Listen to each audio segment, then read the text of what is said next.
Hello, everyone. Welcome to the Accelerate Yale webinar on navigating and thriving in remote work environments. And thank you so much for joining us this evening.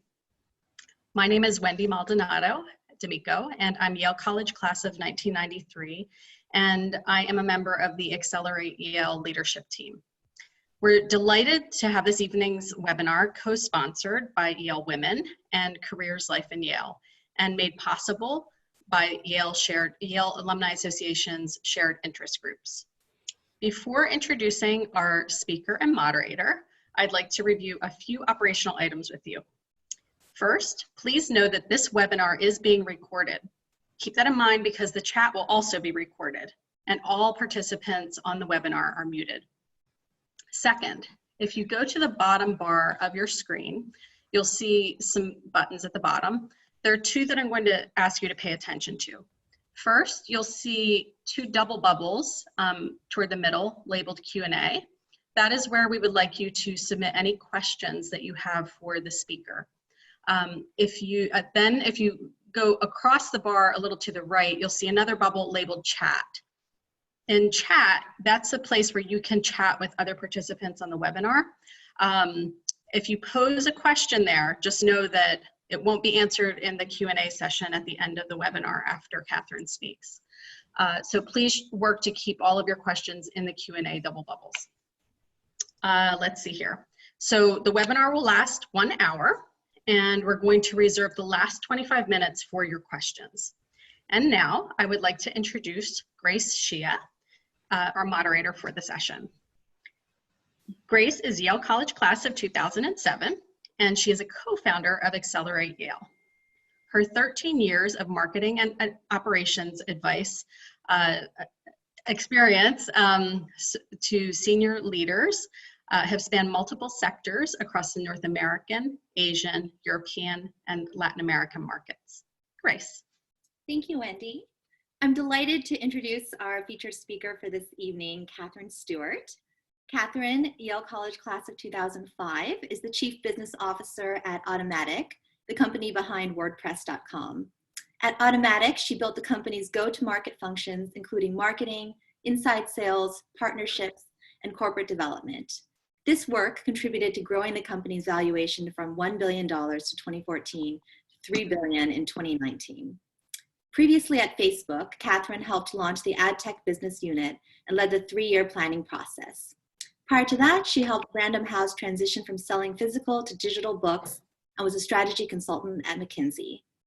Catherine received an MPhil from the University of Cambridge and a BA from Yale, where she graduated summa cum laude and was the recipient of the Hilgendorf Fellowship. Catherine currently lives in San Francisco, and in addition to her role at Automattic, serves as an advisor to several startups in the technology and media sectors. On a personal note, Catherine is a close friend of mine whom I've had the privilege to know for over 16 years.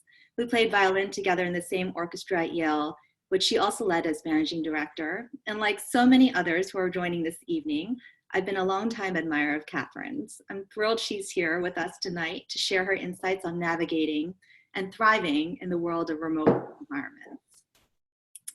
So Catherine, thank you again for being with us here. I think my first question would be, for the past 5.5 years, you've been a senior executive at a company of 1,300 people who are distributed all across the globe. I'd love to start our conversation by asking you to share a bit of an overview of your perspective on remote work environments as both a business leader and a team member.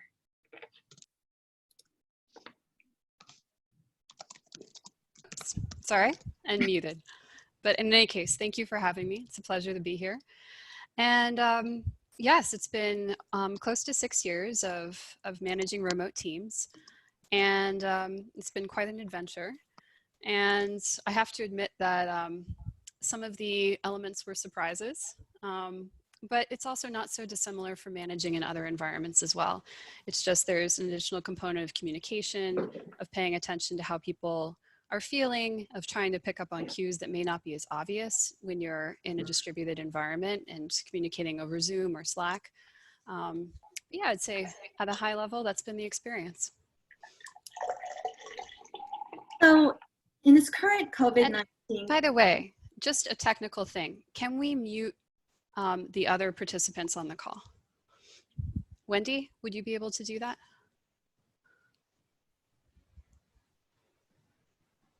Great, thank you, Wendy. Apologies. Thanks. I just heard some tea pouring. I heard that as well. Thanks, Catherine. So my next question would be, in this current COVID-19 climate, a lot of people who are used to more structured office environments are now having to adapt to working remotely.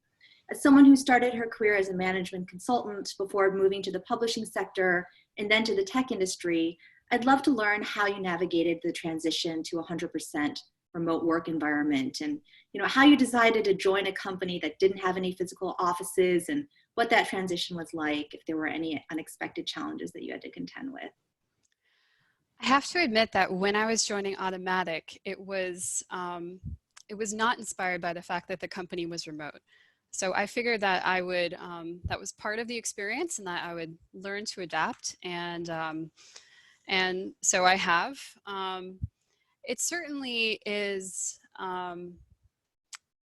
It certainly is a little different. And as I alluded to in the last question, I think one of the biggest challenges is around, as many people on this call are going to be experiencing now that we're pretty much all working remote, is some of these interpersonal connections. That it's much easier to build team camaraderie and interpersonal relationships when you're in person, at least some of the time.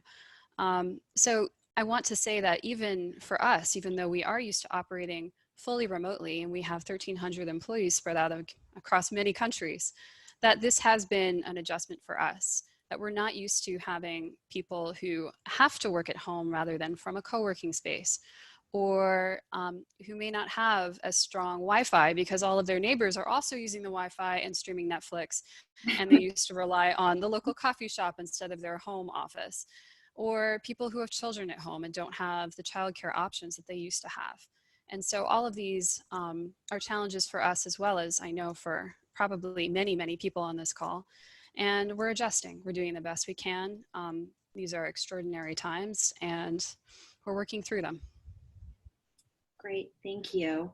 And Catherine, can you share what a typical day looks like for you in sort of more normal circumstances, and how you structure your working hours? If you have a home office that you work out of, I know you mentioned, sort of co-working spaces, coffee shops. Would love to hear, sort of what your experience has been in terms of structuring your work life. I have to admit that I do have a lot of meetings. Like even on a normal day, there are meetings. At least one or two of them are out of the house. Of course, not today, not now, but on the average day, that has been a part of my day-to-day. Our legal team, for example, is here in San Francisco. Many people from our finance team are here. So if you can meet in person, we often do. We try to document everything so that if you are in a hub, as San Francisco is, where we call ourselves automaticians, where other people from Automattic are working, that you don't develop any subculture that could erode the overall. You don't want to have one place where it's sort of primary or better than any of the other locations where employees are working. So I'd say that's one thing, is that usually there are meetings outside of the house. And then there are a lot of Zoom meetings. There's a lot of Slack, a lot of Zoom, and then a lot of documentation, because we are working remotely. Even if you have an in-person meeting or if you have a Zoom meeting, somehow you want to make sure that what was discussed and what was decided is accessible to others in the company who may not have been able to be there. And that also helps when you're dealing with multiple time zones and geographies. So documentation is a key part of what we do.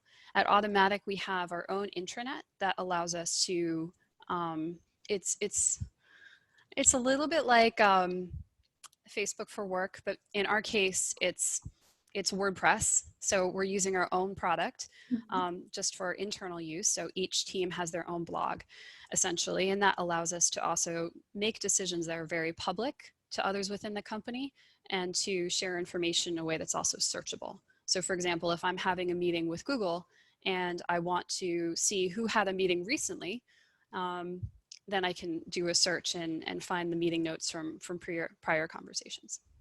Great, thank you. And Catherine, could you share some key tools and tips that you found helpful as a remote worker? I'd say first, face a window if you can. Sunlight, That sunlight. now. Yeah. Yeah, this is actually not, I do have a home office that's much more ergonomic than this. I'm sitting at a dining room table, but this has the best light in the house. So if I'm doing a Zoom call, Mhm.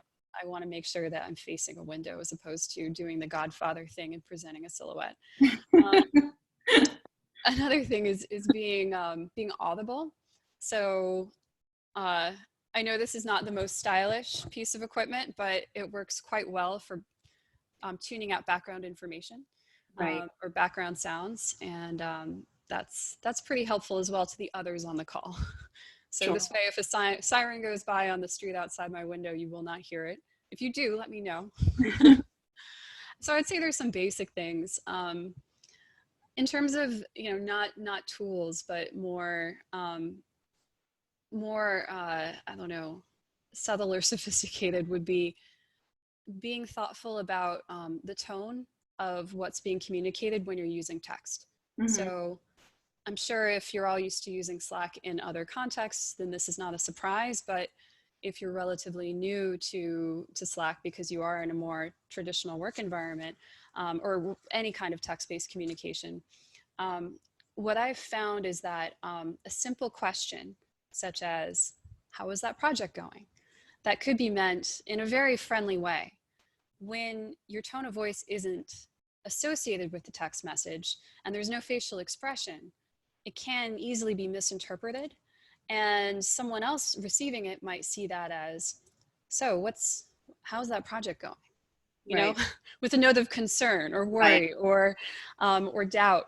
And so being aware that there can be that bias or that, I don't know, that game of telephone with Mhm. text and with emotion, Yeah. I think it's pretty helpful to think through how a text-based message could be interpreted in various ways and to use lots of emoticons. But I was about to ask Sure. about emojis and how, people have differing opinions on how professional they come across, but yeah. Over Slack, I think that they are highly useful tools. Excellent. Thank you.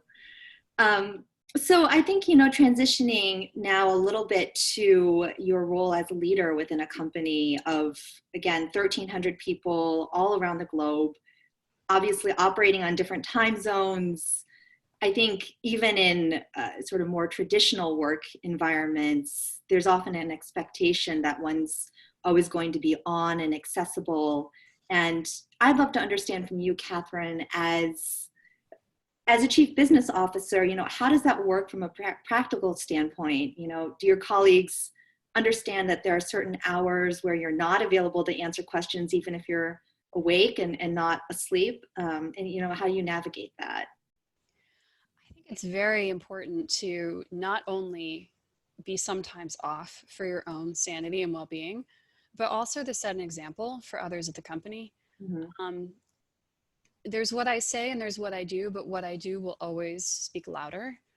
And I want my team to be happy, healthy, well-rounded individuals. So I need to set some boundaries myself to show that they can do the same. And so even if I am going to be working over a weekend, unless it's something unusual, like we're preparing for a board meeting or we're working on an acquisition or something along those lines, I will hide myself on Slack so that others can't see that I'm doing that. And I encourage my team to make sure that they time bound. It's a little bit more complicated when you do have a team that's spread out across geographies, as you alluded to. Yeah. Because if you want your team to overlap, then somebody's going to suffer. Right. And if you have enough geographies, if you have a team that's spread out between, say, Australia or Japan and the United States, and then you've got a couple people in Europe, if you want everyone on the call at the same time, someone's really going to have to suffer. So I think it's important to think about when you're putting a team together, where people are. I'm guessing that's less relevant to a lot of people on this call. But when you do have lots of or multiple geographies, I ask that everyone be willing to time shift, but just twice a week. And if there's nothing going on that requires time shifting, then maybe not even time shifting at all that week. But before anyone's hired to Automattic, I ask that they be willing to time shift, and based on their geography, I can already tell them if it will be mornings or evenings, and they can choose the days. And if it's not the Tuesday and Thursday that this person in France said he would be working, then I expect they will not be online in the evening. And if I see them online in the evening, I'll make sure that, at some point later in our one-on-one, I might comment on that and make sure that they know that that's not expected or normal or standard. Mm-hmm.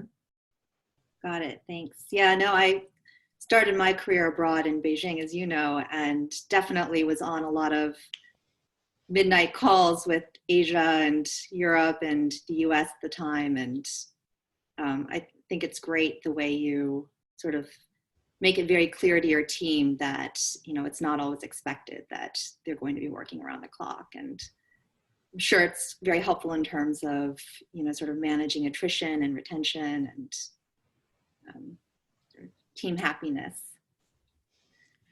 I think it's important. I think it's very important.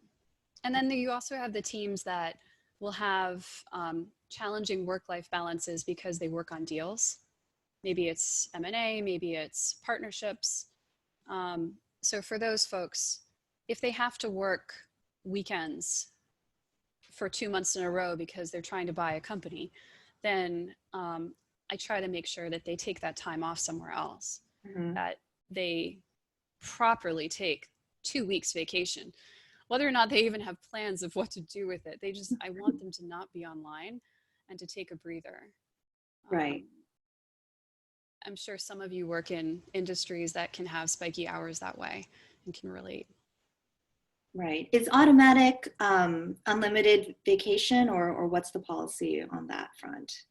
It is unlimited. And I think that makes the importance of setting standards, social standards, even more critical.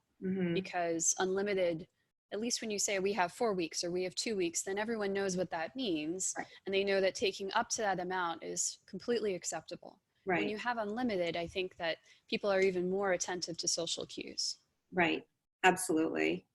Right. I think there's been a lot of discussion, particularly in the tech industry, as to unlimited actually means people take fewer vacation days, right? Because there aren't those cues and you don't have to use X number of days by the end of the year. Right, and you're not paid out for them at the end if you don't take them. Right. Another challenge we have with employees all over the world is what's considered normal. If you're in the US, you may consider that 2 weeks or 3 weeks is what you're aiming to take over the course of the year. And if you're in France, you might consider normal to be quite a bit more. So figuring out how to balance that, especially when you have teams that are split between different countries, I think is important to address and to get ahead of. Absolutely. And, on the topic of team member happiness, I'd love to understand a little bit more about how you think about promotions, particularly within a remote work environment. I think oftentimes a lot of us, when we are thinking about working towards that next level within a company, we think about FaceTime, we think about sort of the importance of being the first one in, the last one out, and sort of managing that process. And would love to get your perspective on how you decide on which team members to promote, what your recommendations are for employees who are looking to move up the ranks in a remote workplace. In some ways, I think that being in a remote or distributed environment is healthy because you don't have the same expectations around FaceTime, and results and performance speak more for themselves.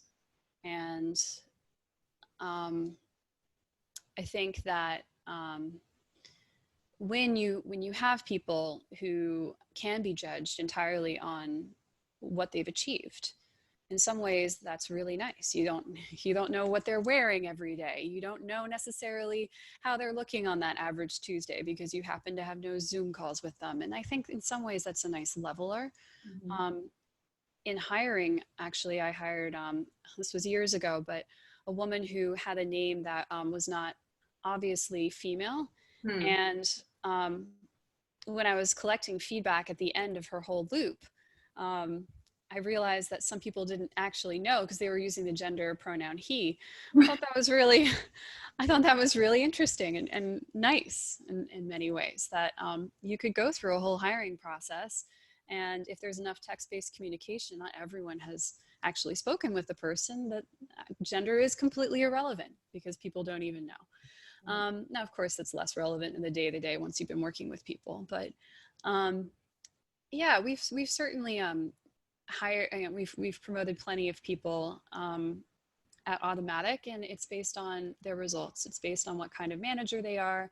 If they're in customer support, which we call happiness, by the way, happiness engineering, then it's about, yeah, it's about how many of our customers they can bring joy to and resolve difficulties for.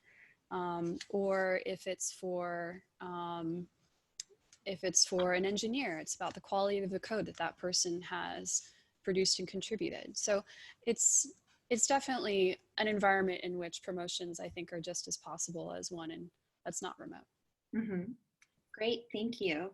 And sort of looking at your workforce as a whole, sort of looking at company culture and what it's like to try and maintain a culture without a physical space for team members to be gathering, and sort of thinking about some of the benefits and challenges. And would love to understand, Catherine, if you have company gatherings. You mentioned that this current environment has been challenging for your team as well, because you do have in-person meetings for employees who work in the same area.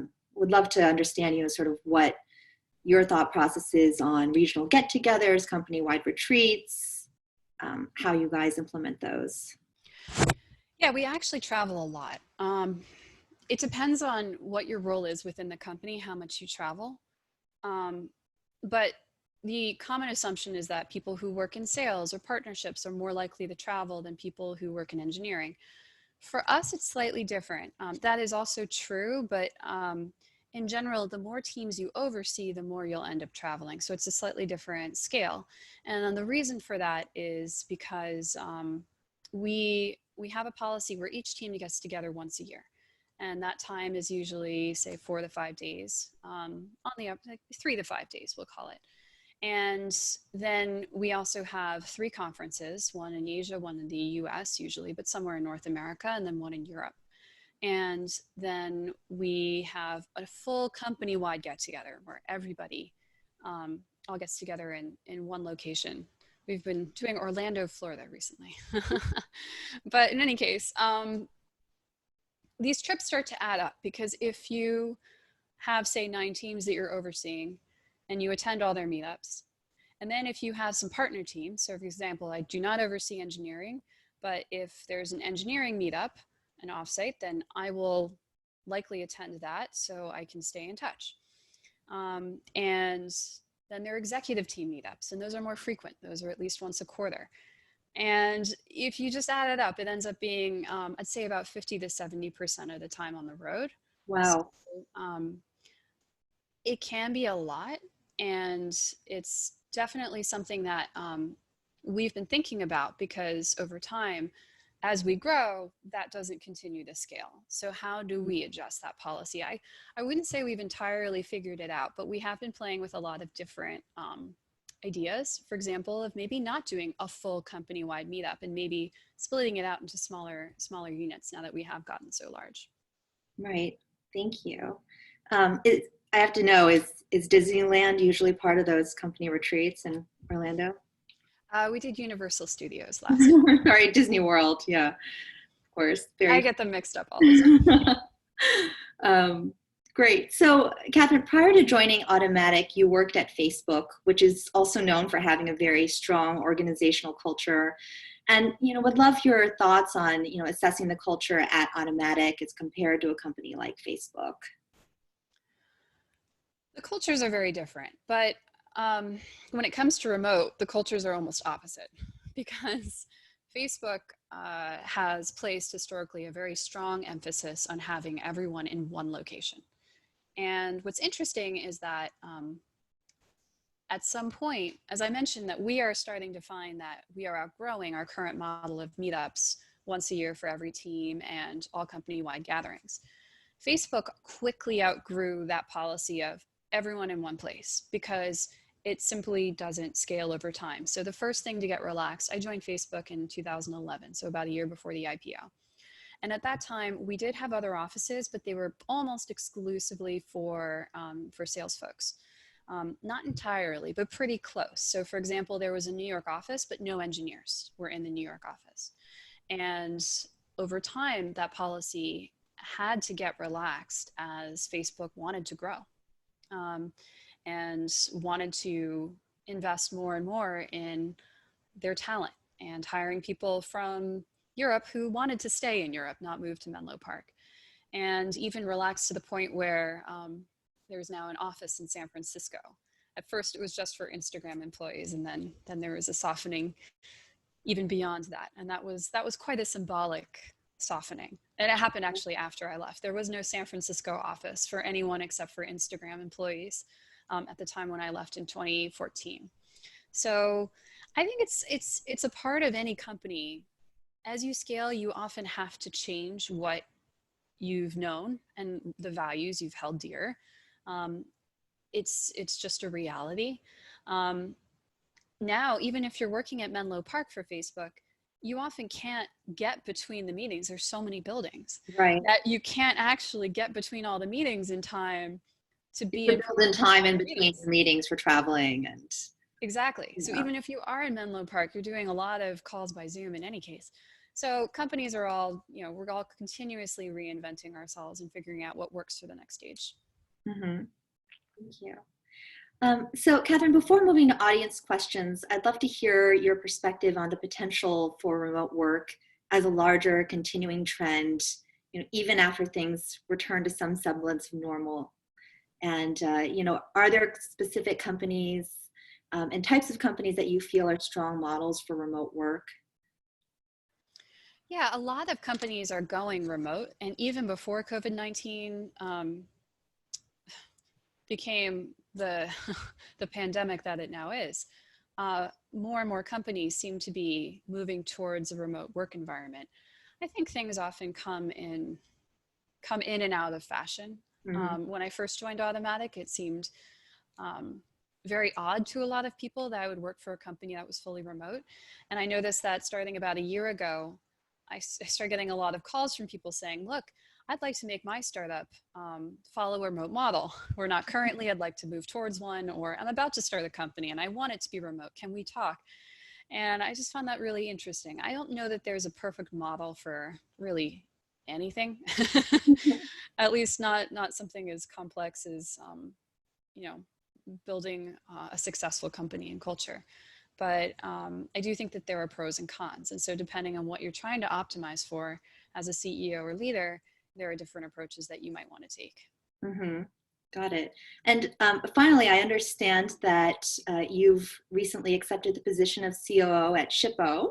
Congratulations. For those of us on the line who aren't familiar with Hsieh, it's a company that powers shipping for e-commerce merchants. And so Catherine, even though Hsieh is not a remote workplace, are there elements that you've learned from Automattic's culture as a globally distributed company that you're hoping to bring with you to Hsieh in your new role? Well, for better or for worse, almost all companies are remote for now, whether they want to be that way or not, or intend to be that way for the long term. So yes, I'm glad I do have some experience in a remote environment because it is a bit daunting to start with a completely new cast of characters, not having ever met them in person. Some of them I've met in person, but many of them I haven't. And I do think that's suboptimal. I would prefer to be able to meet them in person. Right. But we are where we are. And so we'll do the best with what we've got. Right. Fantastic. Catherine, thank you so much. I think we'll stop the portion of the conversation here and open the floor up to questions from all of you who are joining this evening. I'll hand the floor back over to my Accelerate Yale colleague and friend, Wendy Maldonado D'Amico, who will be managing the live Q&A portion of this evening. Thank you, Grace. Thank you, Catherine. Okay, so we have lots of great questions in the queue, and I'm just going to remind all participants that if you do want Catherine to answer your question, please use the Q&A box in the bottom bar of your screen, and you guys actually have been really great about that. So first question is from Kathy Douglas. What is the 1 or 2 top skills or technologies you would recommend that students focus on immediately to prepare for remote work upon graduation? I think that remote work is easier in some contexts than in others. And for example, a lot of what I was describing about the friction is probably more applicable, or the challenges is more applicable to people who are currently managing large teams or doing a lot of collaborative work. Like, I think remote brainstorming is somewhat hard.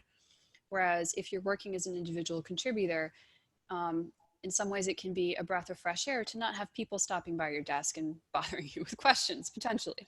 So I've found that remote work is often most popular with people whose jobs are a bit more self-contained. And so if you're an engineer, if remote work is a high priority, studying engineering might be a really good way to go as one example. So I'd say that it in part depends on if you've already chosen your profession of choice or not. But if you haven't, lots of people seem to build successful careers and work remotely if what they do is something that is fairly self-contained.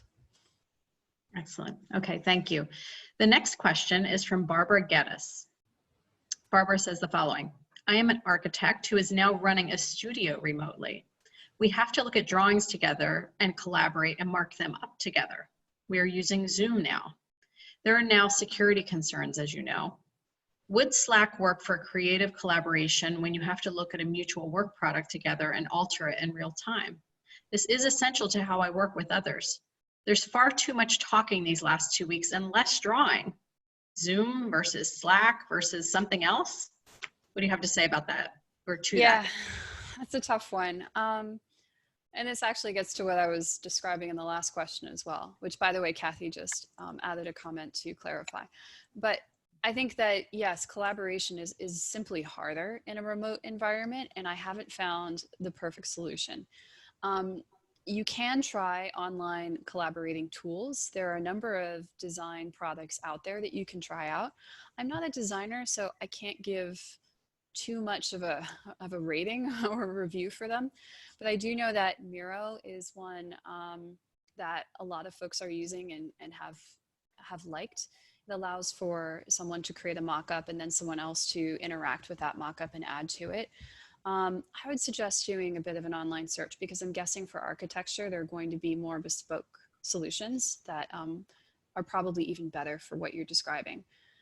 I have sometimes resorted to the old way of just drawing something and then sharing it. And I also have a whiteboard that it's basically a roll-up whiteboard, so you can just buy it on Amazon. It'll arrive in probably a month, but and then you paste it to your wall. It's sticky, and you grab some markers, and then you can actually whiteboard, you know, wherever you may be. And I found that to be, it's a hack. It's not perfect, but it's certainly better than it's certainly better than just trying to describe in words an idea that you could draw in 20 seconds. Excellent, thank you. The next question is from Adam Brenner. How do you allow associates to manage up when they don't see you and understand everything that's on your plate? I try to be very transparent about what is on my plate. So I write weekly updates that are visible to the entire company that describe what I'm working on and why and how I spent my time.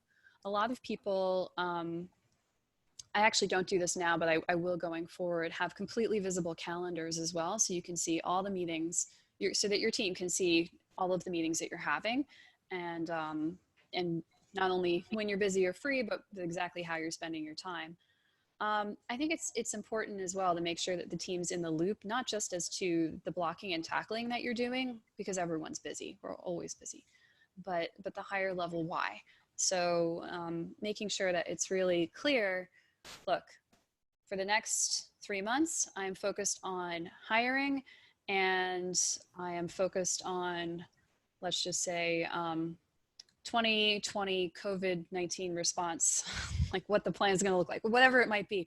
And have that be very clearly communicated so that everybody knows these are my top 2 priorities. It doesn't mean I'm not talking about other topics with other people or working on other things as they come up, but this is mission critical.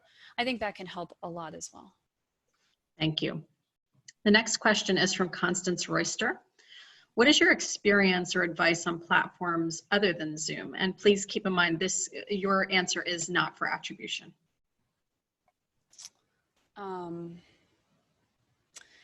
I've used Google Hangouts. I've used Blue Jeans. I used Blue Jeans back when I was at Facebook. Google Hangouts more socially.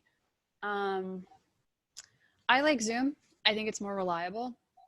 Does that mean it's perfect? Definitely not. But I've found it to be enough for most of my needs. And I have found it to be much more consistent and reliable than the other options. So I prefer it. I guess I've also used WebEx, but I feel like that's not very common these days. Thank you. The next question is from an anonymous attendee. Here's the question.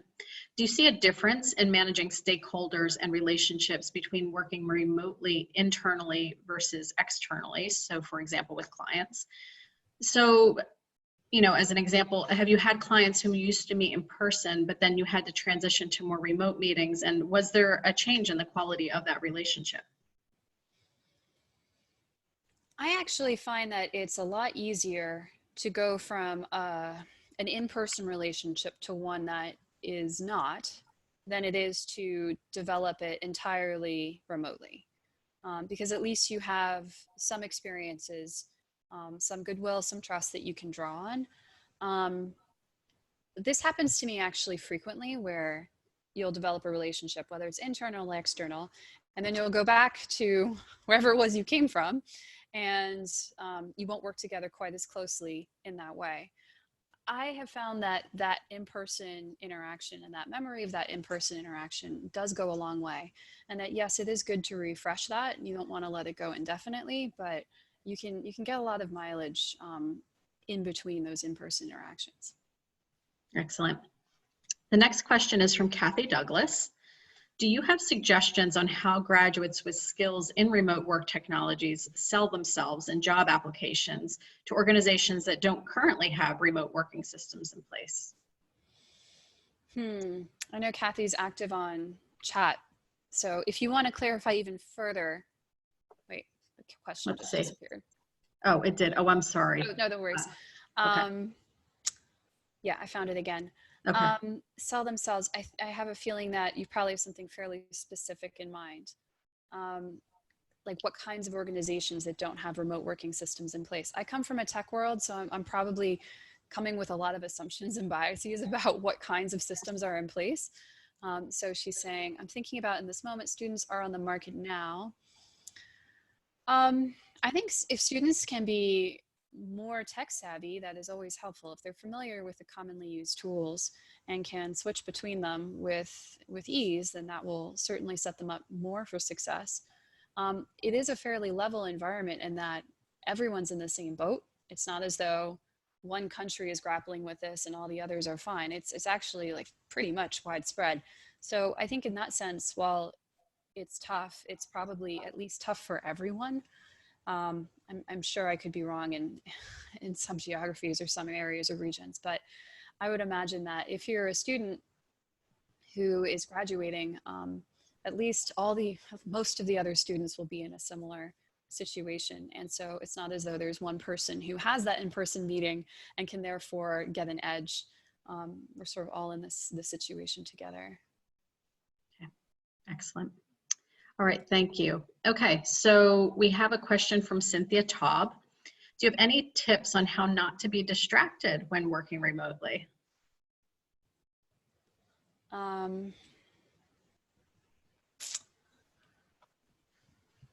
I find that I can almost be myopic. It's both a blessing and a curse. One time I did try to cook in the middle of the day while I was at home, and Oh my goodness, that was a burned pot. All I was trying to do was warm up soup, and even that failed. So I am fortunate in that I seem to be able to single task really well. But I do know that that is a common challenge that people experience. I like to block out time on my calendar for anything it is that I'm doing, whether it's work related or not. Um, Sometimes when you're working from home, you can be distracted by home tasks. And sometimes when you're working from home, it can be the opposite, where you just don't sort of shut down the laptop when the day is over and do tend to the things that you need to. So I do like to set very clear boundaries even before I start a day. I usually have blocked out all the meetings I'm doing, when I'm preparing for a particular conversation. If there's something I need to respond to, someone sent me a document, they want feedback, I'll even include that on my calendar. So that way I can make sure there's time enough for everything that I'm committing to do to actually get done. And that way I also don't have to think a lot during the day. Like I finish a meeting, I have a 20-minute break, and then I immediately know what was highest priority for me to work on, so I don't even have to context switch that much or reprioritize that much in the moment. I found that really helpful. And honestly, I do the same thing with personal things. I know that's going to be harder for people who have kids at home right now without childcare. So this is much more easily said than done. But I've even sometimes scheduled laundry with myself. Like, look, I know this has to happen. I'm going to need to be home for a full 2-hour period to get the whole thing done. So between these meetings, I put it in, and between these meetings, I take it out. I schedule laundry with myself too, Catherine. Thank you. That makes me feel That's why you guys are friends. Okay. I have a question from Amy Palin. What is your advice for starting a new job remotely? Oh, these are the times we're living in. Okay. Well, I am doing the same thing. I start my new job in 2.5 weeks. And the advice is, look, I've actually not done this before. So, because even with Automattic, I traveled quite a bit in the beginning as I was getting up to speed. So you can take it for what it's worth, but just try to invest in Zoom conversations, because at least Zoom is the most similar to in-person. Try to get to know people personally. It does feel more awkward when you're in a Zoom than it does when you're getting a coffee, but trying to create a little bit of space for people to tell you about themselves and for you to share about yourself. I don't know, companies are getting more and more creative with things like open mic nights or happy hours that are all taking place over Zoom. It's not the same, but I think that when you're starting at a new company, investing in trying to get to know people as personally as you can is worth the effort. Excellent. So the next question is from Sam Hendel. Catherine, how do you measure employee productivity in the remote environment? So for my teams, it's not actually that hard, because there's a task or a challenge at hand, and it's either done or not. And if you're signing partnership deals, or if you're managing a marketing budget, there are results that will come of those activities. You will see a certain number of contracts get signed. You will see a certain return on ad spend for marketing. These things are actually quite measurable, and you should, I think, be in close enough touch with your team that even without looking at a dashboard, you know what they're working on, where their challenges are, what they need from you, and whatnot.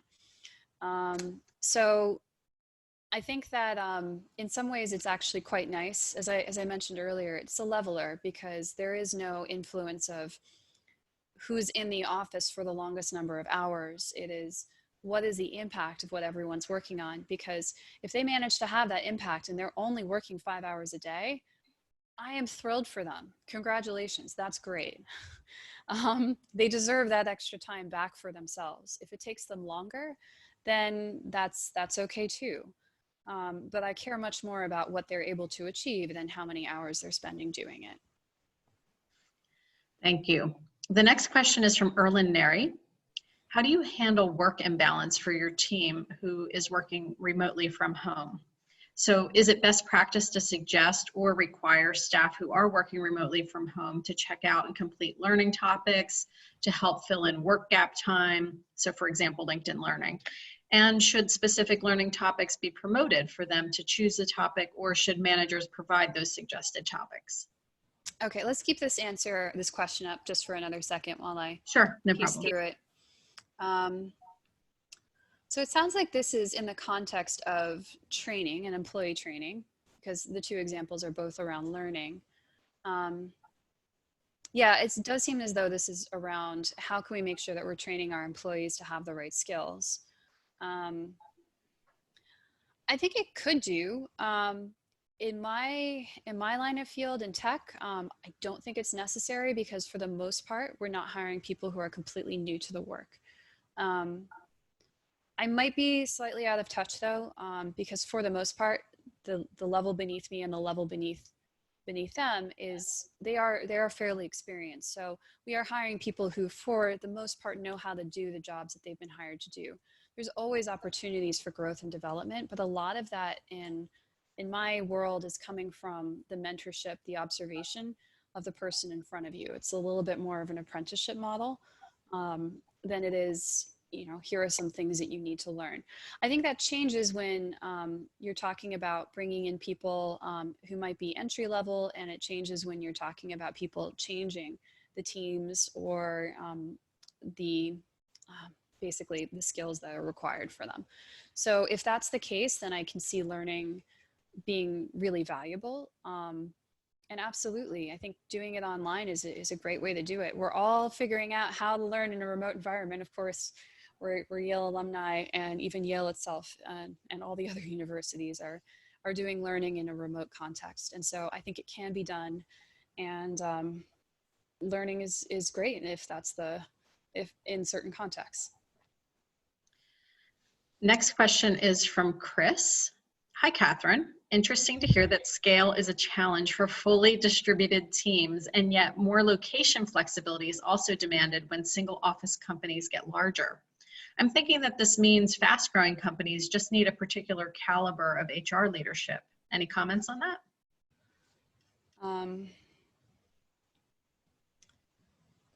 And yet more location flexibility is also demanded. I think that depends. Sorry, I'm just reading it again. Sure, no problem. Certainly, fast-growing companies need a certain caliber of everything, not just HR, but they have specific challenges. And I love fast-growing companies. It's such a pleasure. The challenges that they face are ones of opportunity and how you can best capture it. But there are still challenges, and they are sometimes fairly predictable, especially if you've been through that kind of hockey stick growth before. You know that certain systems and processes are going to break pretty quickly. As an example, when I joined Facebook, all hiring was tracked in a single Excel spreadsheet. And you can only have, I think technically maybe up to 25 or 24 people in that spreadsheet at a time. And you can imagine that the company at that time was about 3,500 employees. The chances that you would exceed that limit was almost 100%. So we had managers who were trying to figure out who they could hire, where things were in the hiring pipeline, but getting up at 1 a.m. so that they could check that sheet when no one else was in there. I mean, these are basic things, but when companies are growing that rapidly, you have certain scaling problems. And I think, yes, you want the HR leadership to be ready for them, but you kind of want all the leadership to be ready for them too, because these kinds of problems will crop up everywhere. And then the other part of the question, more location flexibility is demanded. Yeah, I think that, again, we're talking about what size, but at some point, as we were talking about with the Google or the Facebook example, you do get too big for everybody to be in a meeting and to be able to get from each meeting to another, even if you're talking about a single office building in New York City, which I also experienced when I was at Random House. You would think that at least you're just getting in an elevator, but then the elevators at the half-hour marks and the 1 hour marks start to have a line, and you have the same problem. it still will end up taking you sometimes up to 15 minutes to commute between meetings, even though they're just a couple floors up. You have people taking the fire escape. Scaling is hard. Companies will need to experience their growing pains, try to anticipate them and get ahead of them. But there will be growing pains, and it's a good problem to have. Okay, great. The next question is from Tanya Whitaking. I hope I said her last name correctly. I hear other managers say, as you have, that it's important to be a well-rounded and well-rested individual, and that it's important to set boundaries. However, as soon as you say something like, well, ultimately it's about results, you're already undermining the standards and values you claim to place on free time and boundaries, because no one can define how much is really enough. We all know that we can work around the clock and still have things that have been left undone. One of the lessons we might learn from the COVID-19 situation is that to be endlessly productive is leading to strife and burnout. Can you envision a way of cultivating a culture in a company where working less can lead to business success? And what would it take to achieve this? So thank you, Tanya, for asking the question. Clearly, I needed to clarify my earlier remark. I believe in results, but more is not always more. So I believe in a certain amount of productivity from my team members. I know roughly what it takes to, say, sign 5 partnership deals in a quarter, and I'm not going to assign more than that as any kind of expectation. A lot of this reasonable goal setting takes place early, before the quarter begins, so that you can come up with goals that are both achievable and also in the best interests of the company. They want to be slightly stretch goals, but they need to be something that doesn't require people working nights and weekends. If if you require nights and weekends, you have no buffer for anything that actually goes wrong. So it's not just bad for the team, which is bad for the company, but it's also bad for the company, because if you need your team to be working those kinds of hours, you're not prioritizing well enough, or you're not hiring enough. You're doing something wrong. So I think it's really important to have standards and to expect strong results from your employees, but they need to also be achievable and reasonable. Great. Okay. So we have about 6 minutes left, so we're going to take maybe 2, maybe 3 more questions. So the next question is from an anonymous person. What is your advice for those in the nonprofit world for whom this remote world is all new? And what about entrepreneurs? I may not have enough experience with the not-for-profit world to know how things would be different. I think this advice probably changes more depending on the size of the company and the scale that we're talking about than it does on whether it's a for-profit business or a not-for-profit. So I would imagine that this is similar, that the application will be different. For example, if you're fundraising for a private but for-profit company is a very different experience than I'm sure it is for a not-for-profit. But ultimately, it's a very similar, at its core activity. You're trying to convince someone to entrust you with money. I know that in Silicon Valley, there's a bit of a, oh my gosh, what does this mean? So for entrepreneurs, now is a tough time to raise money, because so many VCs that were thinking about the next big deal over the next few months are very focused on helping their portfolio companies, the ones they've already made investments in, get through these tough times. Some of the portfolio companies may be doing really well. For example, if they're in e-commerce, or maybe if they're in remote healthcare appointment booking software. There are some industries that are actually doing really well right now.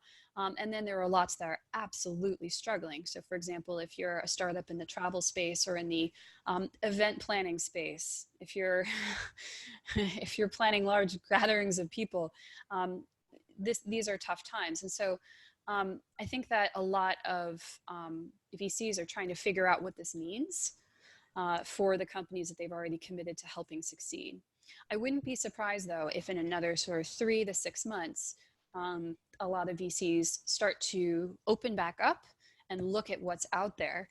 And a lot of the best companies actually get funded during down markets, because that's when that's when you get the greatest commitment. That's when you get to see the companies that really do have something there in terms of product market fit, something that customers are already excited about. The times are, when the times are harder, the standards are higher, and that's when some of the best companies come to be founded. And remember that a lot of these VCs still have tons of money, and they have to deploy that capital. And so there's still money to be had. And I think that while yes, the times are harder for certainly creating something new, there will be lots of people to hire, lots of money, lots of VCs you can raise from, and it will be different, but still possible. Excellent. Okay, I think we have time for one more question. And I like this question because I think it's a great way to end. This question is from Cynthia Taub. On a bad hair day, is it rude not to turn on video to join your team meeting? In other words, how do you present your best self remotely? You know, this has happened to me before. I think this is pretty amusing. But certainly there's the moment when you get up and you have a really early morning Zoom call, and you haven't really taken a lot of time to look at what you look like before you just sign on. And then you see yourself, because in Zoom, you usually do see yourself, and you're just like, oh man. And what I usually do is I just apologize. Just apologize. You know, that's fine. Like we don't always have to look beautiful or even okay. I never have great hair days. It's just what I was born with. So Untrue. It's untrue. And you know, it's okay in a way. I'll just pretend I'm making it okay for everyone else to have a bad hair day too. Excellent. Okay, thank you. All right, well, we're going to stop there in the interest of time.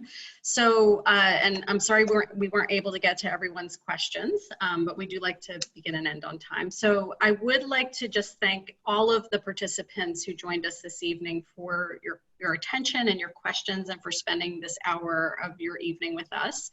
I'd like to thank Catherine and Grace for a fascinating conversation on remote work. And I also want to let everyone know that a recording of this webinar will be shared tomorrow on the Accelerate Yale LinkedIn page and on the Facebook page and on our newly launched YouTube channel. And Yale Women and Careers Life in Yale will also be sharing this recording. I also wanted to mention that the YAA today launched a new mentoring, community building and networking platform called Cross Campus.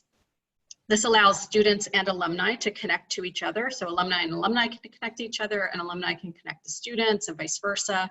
That platform is called Cross Campus, and I would encourage everyone here to sign up for that. It's free, and you can find that at crosscampus.yale.edu. That's crosscampus.yale.edu. I've already tried it, and it's a lot of fun. And finally, we have another webinar coming up next week. Please join us next Tuesday, April 14th at 8 p.m. Eastern Daylight Time, just like tonight. And that webinar will be with Jacob Mullins, who is class of '05, and he is a partner at Shasta Ventures. I see that Catherine knows him. And he will be discussing a VC's perspective on the current COVID-19 landscape. And he will be in conversation with another Accelerate Yale co-founder, Chris Brady, who is also class of '05. So with that, I would like to thank everyone for their time, especially Catherine and Grace, and I hope everyone has a wonderful evening. Thank you so much. Good night. All right, bye-bye.